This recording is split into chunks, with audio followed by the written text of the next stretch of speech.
उन्हाळ्यामध्ये तर सगळ्यांचंच पीठ चांगलं बनतं बरं का इडलीचं, पण पावसाळ्यामध्ये सगळ्यांनाच प्रॉब्लेम येतो.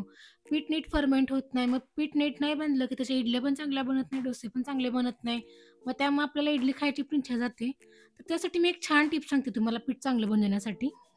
इडल्या जर तुम्हाला पांढऱ्या शुभ्र जाळीदार बनवायच्या असतील ना, ना सोड्याचा वापर करता, ना इनोचा वापर करता, तर त्यासाठी तुम्हाला मी एक खास ट्रिक सांगते.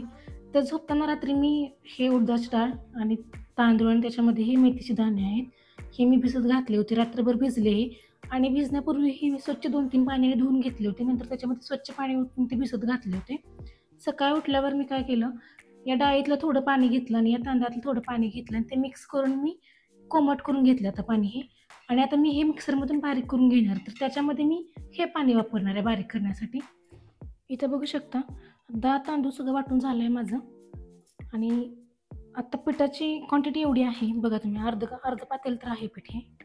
आता याला मस्तपैकी मी फेटून घेते आणि नंतर फर्मेंट व्हायला ठेवून देते. आता सकाळी पिठाची क्वांटिटी अर्ध पातेलं होतं आणि आत्ता बघू शकता किती छान फ्लफी झाले पीठ, फुगले किती टम्म असं बघा.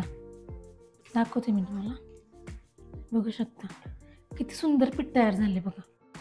व्हिडिओ आवडला असेल तर आपल्या चॅनलला नक्की सबस्क्राईब करा. व्हिडिओ नेक्स्ट ब्लॉगमध्ये, तोपर्यंत बाय बाय.